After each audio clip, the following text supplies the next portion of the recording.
Hello viewers, if you are new to the channel, please hit the like and subscribe button and share it with your friends. Also, click on the bell icon so that you get the latest information about the videos that are uploaded. Hello students, welcome back to the new video. In this video, we are going to continue the ongoing chapter number 10, Respiration in Organisms. In today's session, we will discuss about the exchange of gases in alveoli, internal respiration and also the ill effects of smoking.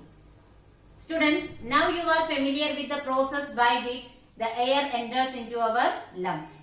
See, our respiratory tract consists of windpipe or trachea, which gets divided into two branches when it enters into the lungs. And this bronchus again get divided into tiny tubules called bronchioles.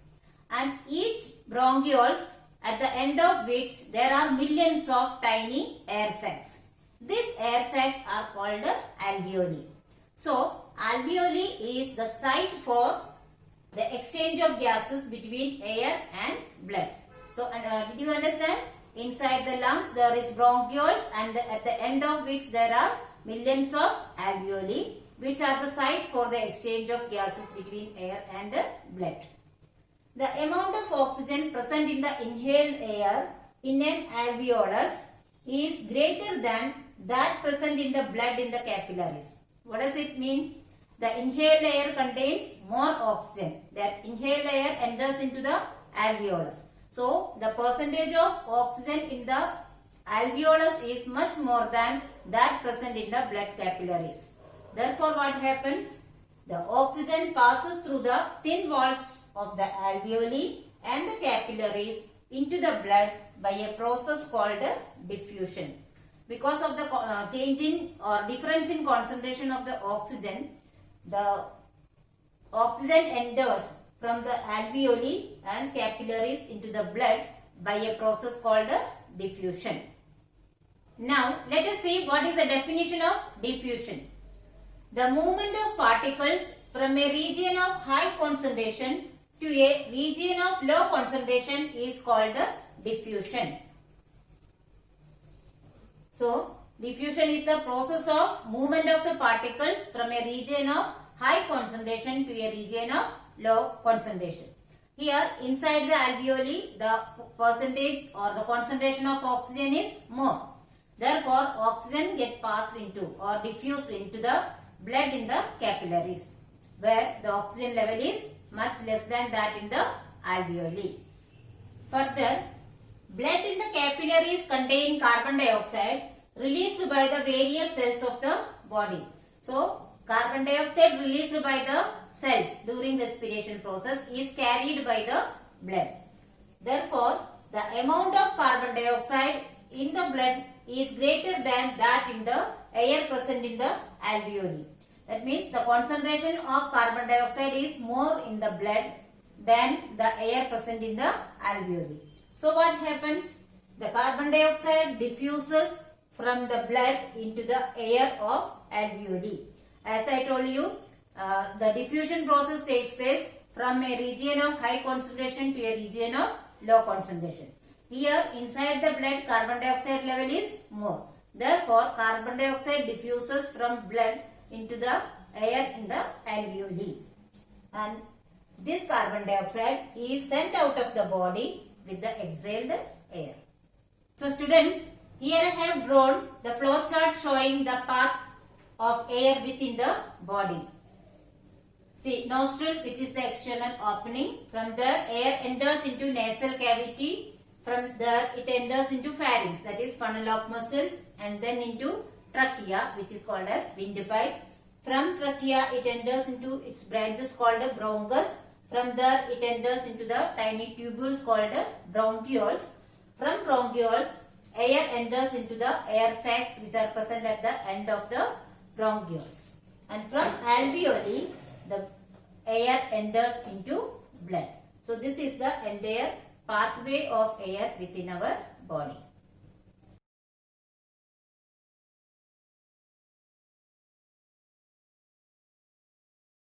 Students, now we will discuss about internal or cellular respiration.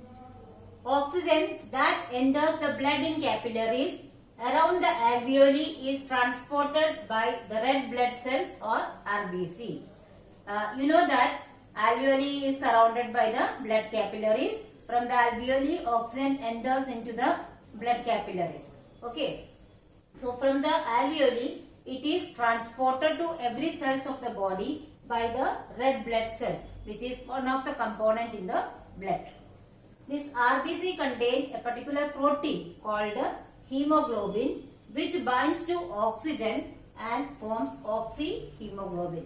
So hemoglobin in the RBC combine with oxygen and form oxyhemoglobin. And this oxyhemoglobin reaches to all cells of the body through blood. This is how the oxygen reaches to every cells of the body. Now let us see what happens inside the cells.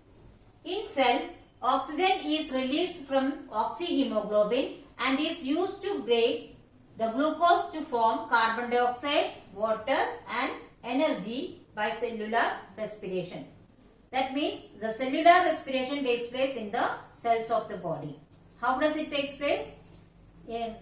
Oxyhemoglobin, on reaching the cells, it releases the oxygen, and that oxygen is used to break down glucose to form carbon dioxide, water and energy. This process is known as cellular respiration. So what is cellular respiration? The process of breaking down glucose using oxygen to form water, energy and carbon dioxide. This process takes place in the cells of our body. We can represent this using the word equation. Glucose plus oxygen gives carbon dioxide plus water plus energy. And the chemical equation C6H12O6. This is the chemical formula of glucose plus 6O2 gives 6CO2 plus 6H2O plus energy. So this is the chemical equation representing the internal or cellular respiration. Now we have seen that during cellular respiration, three products are formed: carbon dioxide, water and energy. Let us see what are they used for. See, carbon dioxide produced diffuses into the blood and is carried to the lungs, where it diffuses into the air in alveoli. That is, exchange of gases takes place in alveoli. Carbon dioxide rich air is exhaled through nostrils. So the carbon dioxide is an unwanted product produced during cellular respiration. So it is carried from cells to the lungs, and from there it is expelled out of our body through exhaled air.